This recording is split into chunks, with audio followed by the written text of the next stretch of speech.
As many as 109 people from Karnataka have reportedly been stranded in the Gulf region amid the ongoing crisis in West Asia.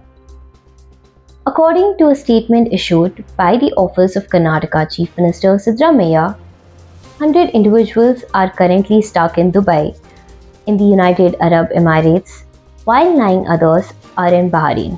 State Revenue Minister Krishna Gowda informed reporters that the Karnataka government has been making continuous efforts to ensure the safe return of those stranded. He stated that many affected individuals had contacted the state helpline seeking assistance and clarity about rescue operations. The minister conveyed that there have been repeated questions from families regarding whether special flights would be arranged to bring their relatives back home.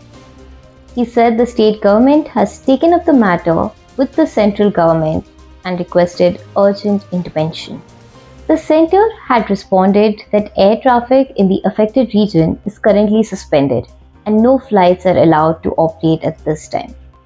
He added that once the suspension is lifted and the airspace is reopened, arrangements would be made either through special rescue flights or regular commercial services. He further stated that following directions from the Chief Minister, the administration intensified its efforts.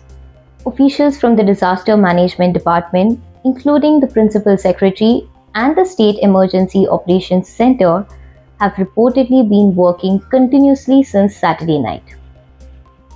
The minister also mentioned that the state government is in daily communication with the Ministry of External Affairs to coordinate efforts and stay updated on the situation. He noted that flights scheduled to operate towards Karnataka are currently unable to depart due to restrictions and are being held back at airports. The state government has assured that it is closely monitoring the situation and will facilitate the return of its citizens as soon as air travel resumes.